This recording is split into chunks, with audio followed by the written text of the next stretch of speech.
Hello dear viewers and all of my subscriber, স্বাগতম জানাচ্ছি engineering science and টেকনোলজির পক্ষ থেকে। আমি ইস্তিয়াক খান ঝুমন রয়েছে আপনাদের সাথে। আরও স্বাগতম জানাচ্ছি নতুন একটি ভিডিওতে। আমাদের এবারের ভিডিওর টপিক্সটা আপনারা অলরেডি জানেন, যারা কিনা গত টিউটোরিয়ালটি দেখেছেন। আমরা গত টিউটোরিয়ালে কিন্তু এলসিডি ডিসপ্লে কীভাবে বাইসিং করতে হয়, প্রতিটা পিনের কোন পিনের কী কাজ এবং কোন পিনে কী বাইসিং করতে হয় সে সমস্ত বিষয় আমরা জেনেছিলাম। ঠিক একইভাবে খেয়াল করেন, আমরা এই ডিসপ্লেটাকেও বাইসিং করেছি প্রোটিয়াস সফটওয়্যারে, ঠিক আছে। তবে আমরা এই টিউটোরিয়ালের সাহায্যে শিখবো হচ্ছে যে আমরা এই ডিসপ্লেতে কিভাবে যা কিছু আমার মন চায় আমি এই ডিসপ্লেতে লেখা দেখব, ঠিক আছে। ওকে, তো তার পূর্বে এই ডিসপ্লে সম্পর্কে একটু তথ্য দিচ্ছি। যেমন এটা হচ্ছে আমরা নিয়েছি 16x2 এলসিডি ডিসপ্লে।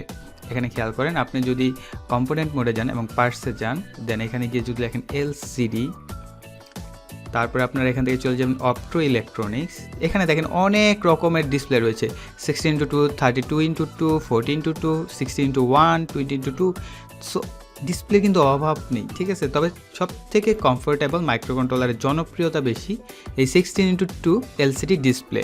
এটা ম্যাক্সিমাম আপনি আইপিএস, ইউপিএস এবং স্ট্যাবিলাইজার মোড বিভিন্ন ধরনের ডিভাইসে দেখতে পাবেন এটার ব্যবহার। ওকে, সো আমরা এই এলসিডি ডিসপ্লেটা নিয়েছি এবং 16x2 বলতে বোঝায় 16টা ওয়ার্ড থাকবে 2টা লাইনে। ক্লিয়ার? আমি একদম শর্টকাট বলে দিলাম যে 16টা ওয়ার্ডের একটা লাইন হবে, দেন আবার নিচে 16টা ওয়ার্ডের আরেকটা লাইন হবে। অর্থাৎ আপনি টোটাল 32টা ক্যারেক্টার নিয়ে কাজ করতে পারবেন এখানে। ওকে, তারপরে আমরা দেখেছিলাম বিএসএস আমরা দিতে হয় গ্রাউন্ড সাপ্লাই, ভিডিডিতে পজিটিভ 5 ভোল্ট সাপ্লাই এবং ভিতে দিতে হয় কি একটা ভেরিয়েবলের আউটপুট। আর যেহেতু এটা সিমুলেশন, আমি ডিরেক্ট এটাকে গ্রাউন্ড করে দিয়েছি। ওকে, সো আপনারা চাইলে একটা ভেরিয়েবল ইউজ করতে পারেন, এখানটা কোনো অসুবিধা নেই। তারপর আমরা আরএস, এখানটা দেখেন আমরা D0 থেকে বরাবর নিয়েছি অ্যানাবল পিনে, তারপরে D1 থেকে নিয়েছি আরএস পিনে এবং D2 থেকে আরডাব্লিউ পিনে, এবং বরাবর D4, D5, D6, D7 বরাবর আমাদের এই এলসিডি D4, D5, D6, D7-এ সরাসরি কানেকশন করে দিয়েছি, ঠিক আছে। তো এখন আপনারা একটা ব্যাপার খেয়াল রাখবেন, সবসময় মনে রাখবেন, আমি বলে দিচ্ছি, এর আগেও বলেছি এবং আবারও বলছি। যেমন এলসিডি ডিসপ্লে আপনারা যখন ইন্টারফেস করাবেন তখন বাই ডিফল্ট মাইক্রোকন্ট্রোলার ডিপুট সিলেক্ট করে দেয়, ঠিক আছে। আমাদের এই মাইক্রোকন্ট্রোলার আমরা যখন প্রোগ্রামিং আমরা লিখবো যে LCD.C, তখন আমাদের প্রোগ্রামিং এবং আমাদের আইসি মনে করে নেবে যে তার ডিপোর্টে আমরা বাই ডিফল্ট এলসিডি ডিসপ্লেকে বাইসিং করব। যদি যতক্ষণ আমরা প্রোগ্রামে বলে দেবো যে না আমরা সি পোর্টে নেব অথবা বি পোর্টে নেব, আমরা চাইলে যে কোনো পোর্ট নিয়েই আমরা এলসিডিকে বাইসিং করতে পারি। যখন আপনি প্রোগ্রামিংয়ে লিখে দেবেন বি পোর্টে, তখন আমাদের কি কানেকশনটা করতে হবে কি বি পোর্টের সাথে। ওকে, আমি ঠিক একই কাজ আপনাদের কাছে দেখাবো প্রোগ্রামিংয়ের সাহায্যে। চলুন আমরা এখন চলে যাই প্রোগ্রামিংয়ে। ওকে, আমরা চলে আসলাম সিসিএসসি কম্পাইলার সফটওয়্যারে।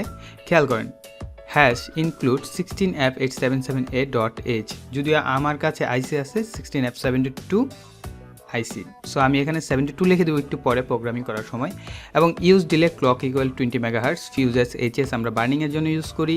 Hash define use port B LCD. খেয়াল করেন এই লাইনটা যদি আমরা ইউজ করি, বলা হচ্ছে যে আমরা ডিফাইনভাবে ইউজ করতে চাচ্ছি, মানে বলে দিচ্ছি, সংজ্ঞায়িত করে দিচ্ছি যে পোর্ট বিতে আমাদের এলসিডিটা থাকবে। আপনি যদি পোর্ট সিতে নেন তাহলে এখানে কি লিখে দেবেন পোর্ট সি, ব্যাস। কিন্তু আপনার কিন্তু পোর্ট ডিতে যদি আপনি নিতে চান তাহলে আপনার এখানে কিছুই লিখতে হবে না, জাস্ট এই লাইনটাকে ডিলিট করে দিবেন।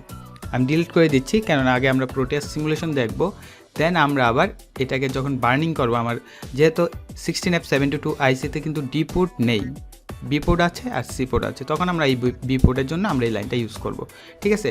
তো আশা করি আপনার ব্যাপারটা ক্লিয়ারলি বুঝে গেছেন। তারপর এলসিডিকে আমরা ইনক্লুড করতে হয়, অর্থাৎ আমাদের মাইক্রোকন্ট্রোলারে প্রোগ্রামে সব কিছু বলে দিতে হয় যে আমরা কী কী ইনক্লুড করেছি। সো এখানে হ্যাশ ইনক্লুড LCD.C, দেন এখান থেকে ভয়েড মেন, প্রোগ্রাম লেখা শুরু, এলসিডি ইনিশিয়ালাইজেশন করতে হয়। এটাও যেহেতু একটা প্রোগ্রামিং ডিভাইস এবং এই এলসিডিটার ভিতরে কি একটা প্রোগ্রামিং আইসি রয়েছে এবং সেটাকে কি ইনিশিয়ালাইজ করতে হবে আমাদের মাইক্রোকন্ট্রোলারের সাথে, অর্থাৎ ইনস্টল করা, ঠিক আছে। ওকে, এলসিডিকে আমরা ইনিশিয়ালাইজ করলাম, দেন হোয়াইল ট্রু, এখান থেকে আমাদের প্রোগ্রাম লুপিং শুরু হবে।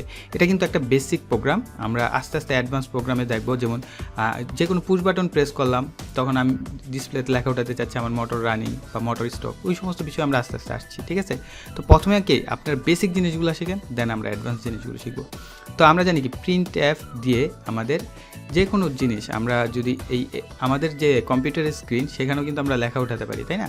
সো এই ক্ষেত্রে কি আমরা প্রিন্ট অ্যাপ লিখি এবং এলসিডি পুট সি, অর্থাৎ আমরা এলসিডি ডিসপ্লেতে কি দেখতে চাচ্ছি, এখানে ডাবল কমা তারপর স্ল্যাশ এফ, এফ দিয়ে বোঝানো হয় যে নিউ ফাইল, ঠিক আছে। এবং এই নিউ ফাইলের ভিতরে আমি দেখেন প্রতিটা লাইন লিখেছি নিউ ফাইলে নিউ ফাইলে নিউ ফাইলে, ঠিক আছে। আমি প্রত্যেকটা লাইন আলাদা আলাদা এক্সপ্লেন করার কিছু নেই। তারপরে দেখেন আমরা প্রত্যেকটা লাইনের পর একটা ডিলে টাইম ইউজ করছি। আমি যদি ডিলে টাইমটা ইউজ না করতাম তাহলে কি ইঞ্জিনিয়ারিংয়ের উপর ওভারল্যাপিং হয়ে সায়েন্স আসতো এবং কোনো সময় গ্যাপ দিত না, একটা লেখার উপর আরেকটা লেখা থাকতো, যার কারণে কি আমাদের সিকোয়েন্স হতো না। তার জন্য একটা ডিলে টাইম ইউজ করবেন। ওকে, সো দেখেন বরাবর আমি তাই লিখেছি, প্রথমে ইঞ্জিনিয়ারিং আসবে, তারপর নিউ আরেকটা ফাইলে আমাদের সায়েন্স আসবে, তারপর নিউ আরেকটা ফাইলে টেকনোলজি আসবে, দেন আমাদের একটা গ্যাপ দিয়েছি। গ্যাপটা এই কারণে দিয়েছি যাতে এই তিনটা লেখার পরে একটা স্টপ টাইম থাকে, ঠিক আছে, যাতে আমরা বুঝতে পারি যে পরে আরেকটা লেখা আসছে তার জন্য। ওকে, তারপরে দেখেন প্রিন্ট এফ নিউ ফাইল ঝুমন খান, এখানে আমি আরেকটা নতুন কমান্ড ইউজ করেছি স্ল্যাশ এন। সেটা হচ্ছে যে আমরা যদি নিউ লাইন, অর্থাৎ আমরা উপরের দিকে যদি 16টা ওয়ার্ড হয় তা আমার নিচের দিকেও কি 16টা ওয়ার্ড আমরা নিতে পারছি। তাই উপরের লাইনে নিউ ফাইলে আসবে ঝুমন খান এবং নিউ লাইনে আসবে কি কন্টেন্ট ক্রিয়েটর, ঠিক আছে। দেন আমরা আরেকটা গ্যাপ স্পেস ইউজ করছি, আমাদের এটা গ্যাপ থাকবে জাস্ট স্টপ টাইম। দেন আবার কি আসবে নিউ ফাইলে ইউটিউব, অর্থাৎ আমার ঝুমন খানের বরাবর ইউটিউব আসবে এবং কন্টেন্ট ক্রিয়েটরের জায়গায় 2018/10/28, ঠিক আছে, অর্থাৎ আমাদের এই জিনিসগুলো আসবে। আমি ইংলিশ বাংলা মিক্স করে ফেলছি, সরি, ঠিক আছে। সো এই কারণে এখন দেখেন এখানে যেহেতু দুইটা লাইন নিয়েছে, এই কারণে আমি কী করেছি একটু যাতে বেশি সময় থাকে, আমার নামটা একটু বেশি সময় দেখানো যায় তার জন্য আর কি আমি এখানে 3 সেকেন্ড ইউজ করেছি।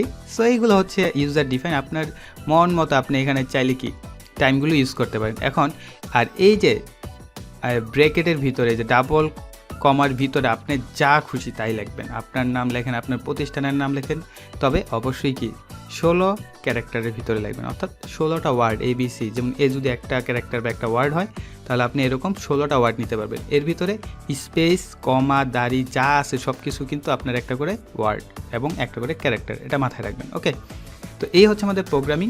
সো আমরা এটাকে এখন একটু কম্পাইল করি, আমরা সিমুলেশনে দেখি, তারপর আমরা প্র্যাকটিক্যাল যাচ্ছি। তারপর বিল্ড অল করি। এখন আমরা প্রোটিয়াস সফটওয়্যারটাকে ওপেন করি, তারপরে right click edit properties folder icon, then আমরা ডেস্কটপ নিউ ফোল্ডার নিচেরটা সিলেক্ট করে ওপেন। এখানে 4 মেগাহার্টজ কেন, হ্যাঁ এখানে 20 মেগাহার্টজ করে দেবো আমরা, যেহেতু আমরা প্রোগ্রামিংয়ে 20 মেগাহার্টজ লিখেছি। এখন এটাকে প্লে করব। খেয়াল করেন ইঞ্জিনিয়ারিং সায়েন্স টেকনোলজি খুব দ্রুত আসছে, কারণ 1 সেকেন্ডের কম, আর এটা হচ্ছে 3 সেকেন্ড। ঝুমন খান কন্টেন্ট ক্রিয়েটর আমার নাম, তো তাই একটু বেশি সময়। দেন ইউটিউব 2018-10-28। ওকে, সো এই হচ্ছে সিকোয়েন্স, আমরা এতটুকুই দেখবো। আপনি আপনার মন মতো এটাকে লিখবেন, লিখে প্রোগ্রামিংটা করবেন।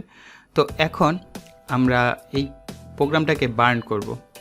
সো বার্নিংটা আমি দেখাতে চাচ্ছি না, বার্নিংটা কারণ আমি অলরেডি আইসিতে এই প্রোগ্রামটা বার্ন করে নিয়েছি। সো আমি জাস্ট আপনাদের প্রসিডিউরটা বলে দিচ্ছি। আমি এখানে কি করব, এটা থাক। এখানটায় আমরা কি লিখেছিলাম মনে আছে, বি পোর্ট, আমরা যেহেতু 16F72 আইসি নিব, সো আমরা এখানে 16F72 আইসি করে দিলাম 20 megahertz. Okay, then has define use port B LCD, ঠিক আছে, যেহেতু আমাদের 72 আইসিতে কি ডি পোর্ট নেই, সো আমরা পোর্ট বি ডিফাইন করে দিয়েছি। এখন এটাকে কম্পাইল করব, দেন বিল্ড অল করব, দেন আমরা এই প্রোগ্রামটাকে বার্ন করব, ঠিক আছে। সো বার্নিং প্রসেস আর আমি দেখাতে চাচ্ছি না, আমি প্রতিটা অনেকগুলো টিউটোরিয়ালে দেখেছি। সো যারা বার্নিং প্রসেস দেখতে চান তাদেরকে বলবো 1 নাম্বার ভিডিও রোবোটিক্স এবং মাইক্রোকন্ট্রোলার 1 নাম্বার টিউটোরিয়ালটা দেখবেন এবং 2 নাম্বার টিউটোরিয়ালটা দেখবেন। ওটা আমি একদম প্র্যাকটিক্যালি দেখিয়েছি কীভাবে প্রোগ্রাম বার্ন করতে হয়, কীভাবে আইসিতে নিতে হয়, A to Z সব কিছু, এবং অনেক লং টাইমের ভিডিও, ঠিক আছে। তো এখন আমরা এই প্রোগ্রামটারই জাস্ট আউটপুটে প্র্যাকটিক্যালটা দেবো। তো চলুন প্র্যাকটিক্যালটা দেখা যাক। আমরা যে প্রোগ্রামটাকে লিখেছি সেই প্রোগ্রামটাকে আমরা আমাদের আইসির ভিতরে নিয়েছি। সো আমরা কিন্তু প্রোটিয়াসে দেখতে পেয়েছি আমাদের এলসিডি ডিসপ্লেতে লেখাটা চলে এসেছে, কিন্তু এখানে কিন্তু একটা ফল্ট দেখেন। এখন আমাদের ডিসপ্লেতে কোনো লেখা আমরা পাচ্ছি না, প্লাস আমরা জানি আমাদের আইসি ওকে, আমি আইসি চেক করেছি, প্রোগ্রাম লোড হয়েছে, সব কিছু ওকে। দেন কি আমাদের তাহলে কি ডিসপ্লে নষ্ট, নাকি আমাদের আইসি নষ্ট, না আমাদের মডিউলে কোনো সমস্যা আছে? অ্যাকচুয়াল কোনো কিছুই না। আপনি খেয়াল করবেন আমরা এই যে একটা 10K মানের একটা ভেরিয়েবল রেজিস্টার লাগিয়েছি, এটা কি কাজে আসবে? অবশ্যই আজকের এই টিউটোরিয়ালে আপনাদেরকে দেখানো হচ্ছে যে এই ভেরিয়েবলটার কী কাজ।